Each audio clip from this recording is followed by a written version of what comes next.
God has to be logical, you said, yeah? So why did he God choose? has to be logical, God is logical. God is logical, okay. So why did he choose, taking into account Islam is a correct religion, why did he choose to bring you into this world in Islam and so many others in a different religion? So that means he's being partial from the birth. Very good question.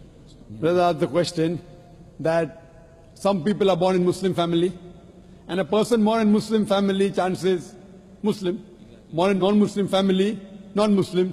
So why is God impartial? Maybe if you were born in a Muslim family, you would have been a Muslim. Yes. Correct? Yes. Very That's good how question. it usually goes. Very good question. The criteria to go to Jannah is not to be born in a Muslim family. Our beloved Prophet Muhammad said, every child is born in Din al-Fitr.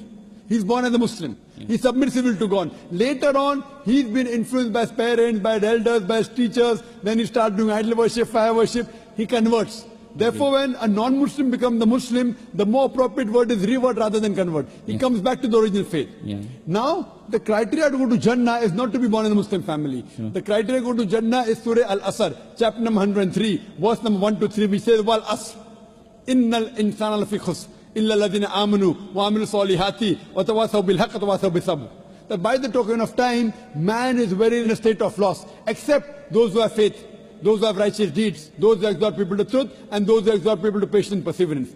The criteria to go to Jannah is all four things. Iman, righteous deeds, exhorting people to truth, exhorting people to patience and perseverance. If a person is born in a Muslim family, the first criteria, the chances are more.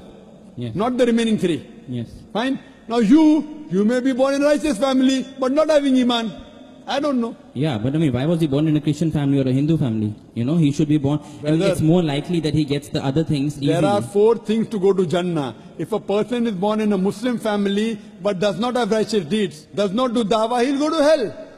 Yeah, okay. He will not go to heaven. Yeah, only by having a name, Zakir, Muhammad, Abdullah, Sultan, will not take you to heaven. Even practice is important. You may be born in a family which has righteous deeds, but may not be having Iman. So everyone has different combinations. But Almighty God says in Surah Fusilat, chapter number 41, verse number 53, Sanuri mayatina fil afaqi wa fi anfusihim hatta yatabayyana annahu al-haq. Soon we shall show them our signs in the furthest regions of the horizons and into their soul until it is clear to them that this is the truth. So Allah takes it upon himself that to every human being he'll put in his heart directly that this is the truth. Like how God sent me to put it directly into your heart here. Yeah. Correct? So you mean to say there is no advantages? Yeah. No, there are advantages. So it's a big advantage. You got everything very easy. But for a person who's in a different religion, he doesn't even come to know about it. You got so easy. Yeah. In 3 hours you got it directly. Very easy. Right or wrong? You don't think it to be easy. Yes. See how you take it. I'm saying how lucky you are compared to the other non-Muslims. You attended my talk. Yes. Yet you're not accepting it. Who's to blame? You or God? Yes. You. Yeah, but there are not things. Me. There are things. There are a lot. Religion is a big thing. Not big thing. You want to make it big, you make it big. You want to make it important, it's important. Yeah. The problem is that Almighty God puts in every human being directly. Not always to Dr. ذاكر Naik. I am only 0.00001%. Yeah. It's not me. Some through me, some through others, some directly. So on the day of judgment, you cannot complain to God. At least you cannot complain. Yeah. You cannot go and tell God, I didn't know about Islam. Yeah, I cannot. Yeah. You cannot. Yeah, I cannot. Because you may be having more knowledge of Islam than many Muslims born in Muslim families. Yeah, because the way you're quoting Quran, the way you're asking me question, I'm sure. Yeah. So now after reading so much about Islam, and yet if you don't accept, Allah will question you. Yeah. You have no excuse whatsoever. The other non-Muslim will deal with them afterwards. Yes. Let's talk about you first. Yes. You have no question at all on the day of judgment. I have. I can say there were a few things which I did not get the right answers No, to. there are many Muslims who are born in Muslim family, not few, have many questions which are not answered. Yes. You have few, they have many. So you are in a better position. You cannot complain to God. You have few questions not answered. I would give God that these are the basis because they did not get answered. That's why I did not accept it. If I don't accept it, maybe I will later. I don't know. Which question you don't have? Tell me now. Tell me now. Come on. You can tell God, Dr. ذاكر Naik asked you in front of 20-30,000 people. What question you don't know about the Quran? Come on. First of all, the answer that you gave that it is because of media and blue films. I know small kids who don't even have access to that, and still they have those. Which kids? Name them. What nonsense you're talking? I'm a medical doctor. What do you know? Are you a medical doctor? I have seen it. Are you a medical doctor? Well, let me tell you, I have I'm seen asking, my... are you a medical doctor? Yes or I'm no? not. I'm Fine. an engineer. I'm a medical doctor. Fine. Okay. Now you are telling a doctor you have seen. If I tell you that I have seen a building made of paper, come in Bombay. I have seen a building, the pillars were made of paper. Will you believe in it? I won't. I have not seen it. So finish. Yeah. See, this is the first ahli zikri in Kuntul Ta'lamun. Ask the person who knows. No, I have seen, you have seen. Does it carry weight? Yeah. I have seen a building made of paper. Will you believe?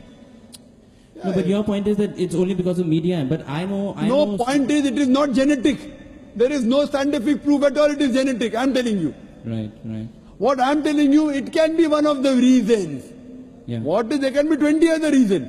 Right. One of the reasons can be media. Yeah. You tell me it can't be media, I'll disprove you. Right. One of the reasons can be media. Right. Fine? Yeah, very good. Actually, I have to go through all the other questions. Very well, go through. And I will need some time, and then take maybe your time. I will do it. But hope it's not too late. I don't know how long I'm going to live. Well, see, if I die in the state of getting more knowledge, then I can always tell God that I was just getting more and more knowledge. You cannot. I'm telling you, you cannot. I will give Shahada on the day of judgment. I give you a chance. You cannot. See, I don't know I'm going to live tomorrow or not. See, 90% of my questions are answered, but I have to Alhamdulillah. go through more things. People accept Islam with 10% acceptance. So that girl, according to me, you have more knowledge than all the people who accept Islam. Yeah, that's true. Maybe that's true. But my principle is, unless I'm 100% clear, I will not take such a big step. I will only take that big step if I'm 100% clear. Many things you did in life without knowing 100%. Did you know how much you're going to earn in Dubai that you came here 100%? See, that way I'm ready to say the thing. But the thing is, I've seen some Muslims who say that if you have an iota of doubt, then you're not a Muslim. So who said that? Who said that? They say if you have... Are you going to follow the Quran or are you going to say some Muslim? Forget about Muslims. No, you want to judge? You have to believe it in 100%. Even if you have 99% faith. Who said that? Who said that? Does the Quran say that? It doesn't say that. You follow Quran, don't follow the other Muslims. Don't follow me also, follow Quran. So if I tell you that I believe that Prophet Muhammad was a prophet of God 90% and 10% I have doubts, am I a Muslim? See, you tell me. No, do you believe in messenger or not a God? Other doubts are separate. I believe in one God and I believe in his messengers. 90%. I believe in his, yes, 90%. Which 10% you don't believe? Tell me now, I'll clarify that. I can't recall those questions now. Why? Yeah, so you can't recall? This is escapism. No, not really. I am not asking you to accept Islam. I'm not asking you. I'm only telling you, if God forbid something happens to you before you accept Islam, you will not be forgiven. I'm only telling you an advice. I'm not being prejudiced here. I'm being true. Take your time. When you need me, you can call me on the email. Sure. ذاكر@irf.net. My pleasure to reply to you, brother. How do you spell IRF? irf.net. irf.net. Okay. It's a short form for Islamic Research Foundation. Right, okay. Yes, or you can watch me on Peace TV. Sure. Inshallah. All right, okay. Thank you so much. See you next time. Inshallah.